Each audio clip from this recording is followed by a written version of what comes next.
My best friend of 11 years confessed his love for my girlfriend and tried to kill me twice in front of our friends. Then I found out she'd been talking to him for a year behind my back. Now she's at my door. I was lying on the ground with blood in my mouth when I realized my girlfriend was screaming for him, not me. Mark's boot had just missed my head by inches. I could still feel where it had connected with my cheek, the scrape of the sole against my skin, the way my face slid across the grass. He tried twice in maybe 10 seconds. The first time, his foot glanced off my face. The second time, I moved just enough that he stomped the ground right next to my skull instead of through it. I'm 27 years old. Mark is 26. We've been best friends since we were 16. 11 years of shared dreams, shared struggles, shared everything. We met in high school, both of us wanting the same impossible career path in entertainment. We were roommates from 20 to 23. We'd been through every rejection, every failure, every small victory together. Until this past year, when my career finally took off and his didn't. My girlfriend Emily and I had been together for 5.5 years. I thought we were perfect. Good communication, great intimacy. She'd stood by me through all the rough years when I was getting rejected left and right. I'm an oversharer. I love talking to her about everything. We had date nights once or twice a week. I'd surprise her with gifts and trips. We took cooking classes together, dance classes, anything to keep things fresh and fun. I thought she was my person. I thought Mark was my brother. Last week, we were all at our friends Tom and Katie's house. They just bought the place, and we were celebrating in their backyard. Me, Emily, Mark, Tom, Katie, and our friends Bill and Jane. The 7 of us had been a friend group for years. We were drinking, laughing, having a good time. Except Mark had been taking shots at me all night. Little digs, little comments, the kind of thing that builds up over time until you can't take it anymore. For 6 months, Mark had been different. Ever since my career started taking off, he'd been making me the butt of every joke, saying belittling things, demeaning things. I brushed it off at first. I'm usually pretty easygoing, and I figured he was just jealous, just struggling. I understood. We'd wanted the same thing our whole lives, and I'd gotten it first. But that night, I'd had enough. After another dig, I called him out, told him I was tired of it. The conversation escalated. I said something I'm not proud of, that it wasn't my fault he didn't have the talent to make it, that I tried to help him, that his jealousy was pathetic. Mark attacked me. It happened so fast. 1 second we were arguing, the next he'd shoved me to the ground. I felt his boot hit my ribs once, twice. The pain was sharp and immediate. Then I saw his foot coming toward my face, and I thought, this is how I die. The sole of his shoe hit my cheek and slipped off. It still hurt like hell, but it wasn't the full force of what he'd intended. My face was already swelling. Then he did it again. I moved my head just in time, and his foot slammed into the grass inches from my skull. If he'd connected, he could have fractured my skull. Killed me. Tom and Bill pulled him off me. I stood up, my ribs screaming, my face throbbing, and yelled at Mark asking if he was insane. He seemed to be walking away. I thought it was over. Then he picked up a wooden plank. Tom and Katie were rebuilding their fence. There was construction material everywhere. Mark grabbed a plank, maybe 3 feet long, and came at me swinging. I ducked and threw my hand up. The plank connected with my elbow instead of my head. The pain shot at my arm like lightning. Another inch to the right, and he would have caved in my skull. The swing was wild. He almost hit Jane, too. That's when Tom and Bill completely lost it. They jumped Mark and beat him badly. Really badly. I could see the rage in their faces, the way they couldn't stop even when Katie and Emily were screaming at them to get off. When they finally stopped, Mark was sitting up with blood all over his face. Broken nose. Later we'd find out he had a concussion, too. And Emily? Emily sat down next to him. Not me. Him. That's the moment that's been replaying in my head for weeks. I was on the ground, my ribs bruised, my face swollen, my elbow fractured. And my girlfriend of 5.5 years sat down next to the man who just tried to kill me twice. Katie drove Mark to the hospital. She got back the next morning and said he had a broken nose and a slight concussion. She dropped him at his parents' place. He didn't apologize, didn't explain himself, just sat in the car in silence. None of us slept that night. I was in shock. The alcohol, the adrenaline, the pain, everything was blurred together. I kept replaying it over and over. Mark's face when he swung that plank. Emily's hands on his shoulders, trying to calm him down. Not mine. His. The next morning, we were all sitting around trying to process what had happened. Tom said something like Mark deserved worse than a broken nose for trying to kill me twice. Emily snapped, defended Mark, said he didn't deserve any of this, that he was just having a hard time. Tom almost got into a screaming match with her before she stormed off. I followed her to the guest room. She was crying. I thought we were all just in shock, sleep-deprived, emotional. I wanted to comfort her. She wouldn't look at me. That's when I started piecing things together. Emily had been sitting next to Mark all night. I hadn't thought anything of it before. When Mark started yelling at me, she'd been tugging at his arm, begging him to walk away with her, to calm down. After he kicked me, after he tried to stomp my head in, she was focused on him, not me. When Tom and Bill were beating Mark, Emily was screaming hysterically, trying to pull them off. I didn't remember her asking if I was okay. Not once. Are you cheating on me with Mark? I asked. She started crying, hysterically, kept saying she never intended for it to go this far. I lost it, started yelling, asking her what the hell was going on. Tom and Bill came in and pulled me into another room to calm me down. Katie and Jane drove Emily to her parents' house. Jane stayed with Emily that night. Apparently, Emily cried so hard she couldn't speak. When they got to her parents' house, her dad and Jane had to help her up the stairs because she couldn't stand. She was just hysterical, and the only thing she managed to say was that she'd ruined everything. 5 days went by. 5 days of physical pain and emotional agony. My elbow was fractured. My ribs were bruised. The right side of my face was swollen beyond recognition, and I couldn't stop replaying that night in my head. I sent Emily texts asking for an explanation. She didn't answer. Then her mother called me. She was apologetic, understanding. She said Emily wanted to see me, to talk. Could I come over? I agreed. When I walked in and saw Emily, I felt everything at once. Anger, bitterness, then this overwhelming sadness. She looked like she hadn't eaten, showered, or slept in 5 days. She looked like a mental patient. Part of me wanted to run over and hold her. Part of me wanted to leave and never look back. I sat down. She said I could ask her anything, and she'd be honest. She kept repeating how sorry she was, how she'd ruined everyone's lives. So I asked. A year ago, Mark confessed his love for her. He'd been persistent ever since. She said she made it clear it wasn't mutual, but I asked why she didn't tell me. She said she didn't want to ruin our friendship, mine and Mark's, and wanted to fix things herself. Over the past few months, Mark had gotten more aggressive, asking her to leave me for him.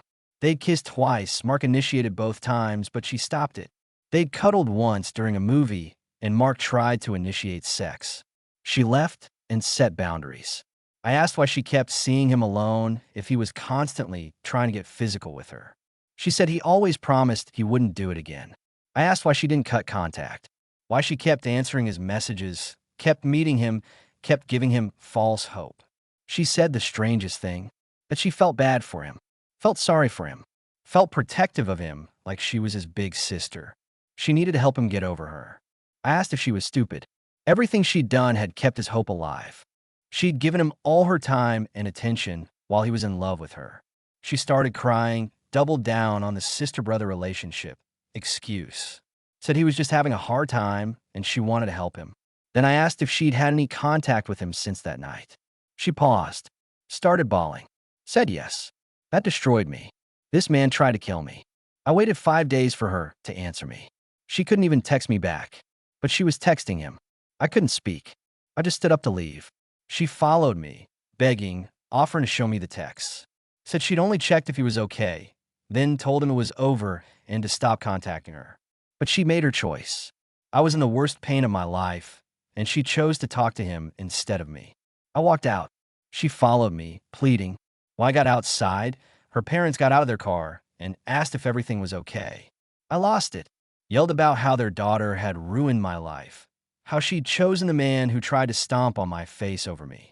I was so angry I couldn't even drive. I just started walking. Her father drove up next to me after a while, told me to get in. I did, expecting him to yell at me, but he didn't. He just drove me home. When we got there, He put his hand on my shoulder. I couldn't even look at him after what I'd said. Emily sent me screenshots later, messages between her and Mark that seemed to prove her story, that she'd only checked if he was okay, then told him she couldn't keep him in her life, that she'd never forgive him for attacking me. She sent more screenshots of previous conversations, her rejecting his advances, telling him to stop, saying she didn't have feelings for him.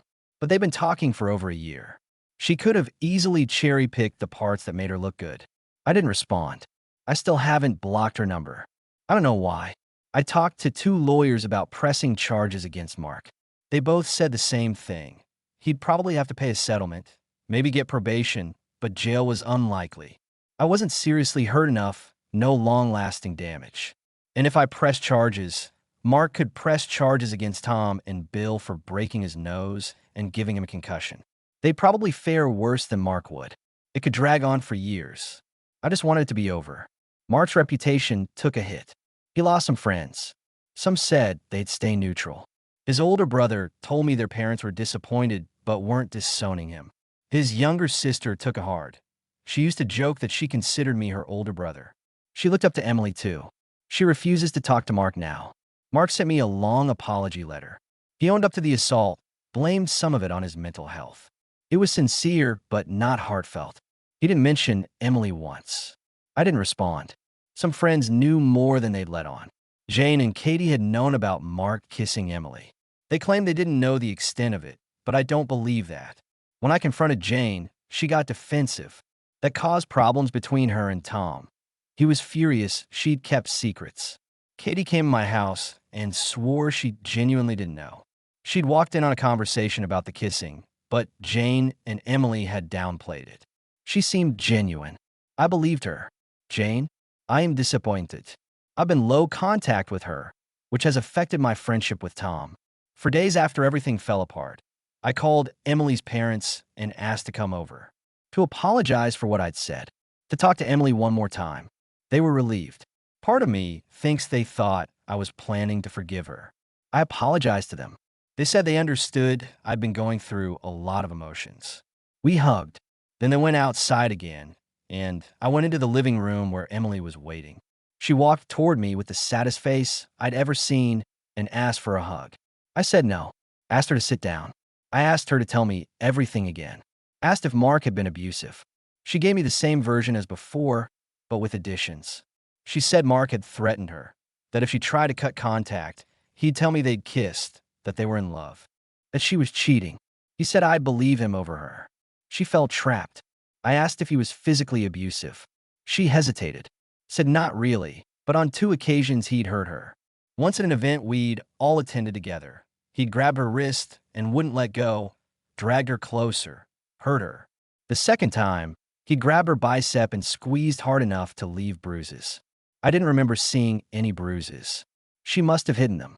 I asked why Mark had so much power over her, why she believed I'd trust his word over hers. She said she didn't know, that she just kept making mistakes. I asked why she ignored me after Mark attacked me, but not him. She cried harder, said she didn't know, said she thought our relationship was stronger, that we'd bounce back.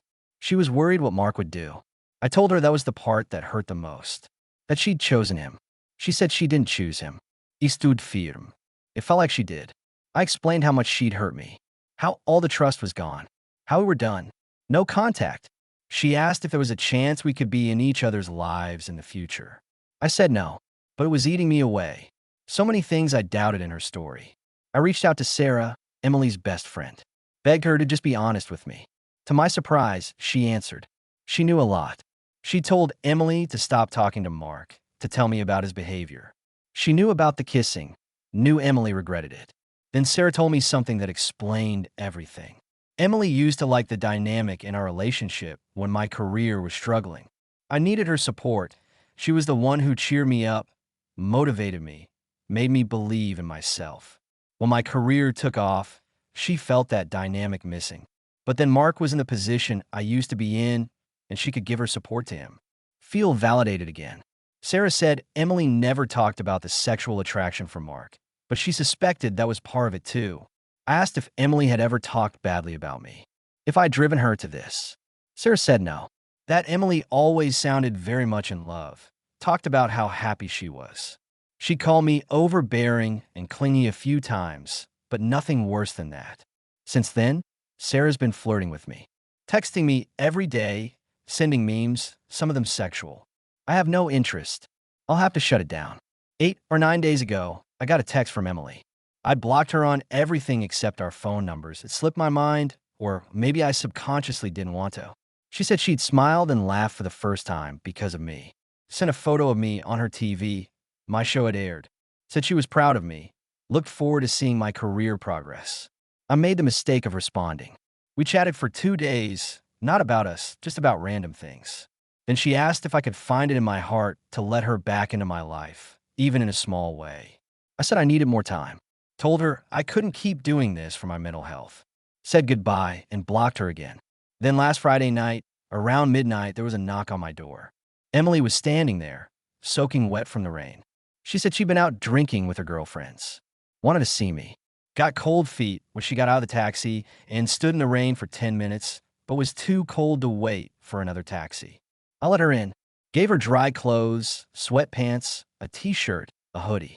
Put her wet clothes in a bag. She said her friends had peer pressured her into going out. She didn't feel ready, but went anyway. They were drinking, and she got her favorite cocktail, the same one we used to get together. We used to text each other all night when we were out separately, sending pictures of our drinks, inside jokes, funny observations. We were that annoying couple always on our phones. She'd instinctively reached for her phone to send me a picture, then realized she couldn't. It hit her like a wave. She drank more. Then her friends invited some guys over, told one of them Emily was single. He started flirting. Her friends kept leaving them alone together. She'd had enough. She also said the guy was boring, uninteresting, pathetic, and ugly. Emily rarely talked about people like that. Here's the thing. I know all versions of drunk Emily. Sober Emily, tipsy Emily, drunk Emily, really drunk Emily. She seemed to be in the tipsy drunk state, but she wasn't acting right. Usually she's giggly and bubbly. That night she was cold, distant. Never looked me in the eye. Almost monotone. I'd never seen this version of Emily. Like she was a different person. I ordered her a taxi on the app. After 15 minutes, it was still searching, so I offered to drive her home. I suspected she'd wanted to stay over, and I was calling her bluff. She just got her things and went to my car without protest. In the car, the mood was weird. She asked to choose the music. I said yes. She asked to hold my hand while we drove. For one last time. Stupid me said yes. She sat there looking out the window. Never looked at me. In a lame attempt to lighten the mood, I joked about driving her back to her friends. Maybe the pathetic guy was still there. She shrugged, said she was done with men forever. All they did was abuse her trust, manipulate her emotions and goodwill, and put her in lose-lose situations. I don't know if that was directed at me, Mark, or both. I asked why she said that. She shrugged again, said seriously. She told me Mark had sent her a letter asking her to move with him to another country. She'd thrown out. We drove in silence. When we got to her parents' house, I felt her squeeze my hand like she didn't want to let go. She got out without looking at me. Didn't say a word. Just went inside. When I got home, I found her underwear in my bathroom. Not in the laundry basket, but in a spot where clothes sometimes fall next to it. My common sense says she left them on purpose. She knows that spot, but clothes do fall there sometimes. Now I have her underwear, and she has my clothes. A reason to see each other again. I was confused, scared for Emily. She'd been so unlike herself. I even wondered if she was on drugs. I unblocked her on everything, thinking she'd reach out with an apology for showing up drunk. The old Emily would have. She didn't. I noticed she'd changed her Instagram, deleted her bio, deleted almost every picture. She used to have this cute, quirky feed. Now she has 2 old pictures of herself. Deleted all pictures with other people except one of us together from a holiday 2 years ago. We'd both said it was the most fun time of our lives. I thought I was making progress, moving on, but now I can't stop thinking about her. The truth is, I miss Emily so much. She really is one of a kind. I always realized how lucky I was to have her in my life. As much as I've hated her this past month, seeing her Friday night, remembering how she cried at her parents' house, it made me feel awful. I felt good thinking about her hurting, about her destroying her life with Mark. I thought she deserved it. Now I just worry. I'm afraid for her. When she squeezed my hand in the car, I felt butterflies. Then I felt worried. I don't want her to self-destruct or feel guilty for the rest of her life. We're only human. We make mistakes. I'm inclined to believe Mark was abusive, that she felt stuck dealing with it alone because of his threats. But she still consoled him instead of me when everything went down. I keep going in circles. Part of me thinks her visit was manipulative, showing up soaking wet, leaving her underwear, acting strange. But then for a few minutes, I don't care. I just want her in my life again. I'm thinking about three options: going no contact and staying strong, reaching out for an honest, all cards on the table conversation to see if we can work through this, or being the bigger man and meeting her to end things in a way that relieves her guilt so she won't beat herself up forever. I'm so confused. I don't know what to do. Part of me wants to protect her from herself. Part of me wants to never see her again. All I know is that one night destroyed everything. My best friend of 11 years tried to kill me. The love of my life chose to comfort him instead of me. And now I'm sitting here with her underwear in my bathroom, wondering if I should give her another chance or block her forever. I used to think I had everything figured out. Perfect relationship, career taking off, solid friend group. Now I'm just trying to figure out how to get through the day without thinking about the sound of Mark's boot hitting my face or the way Emily sat down next to him while I bled on the ground. I don't have answers. I don't know if I ever will. All I know is that I lost my best friend and the love of my life in the same night, and I'm still not sure which loss hurts more. Thanks for listening. I'll be back tomorrow.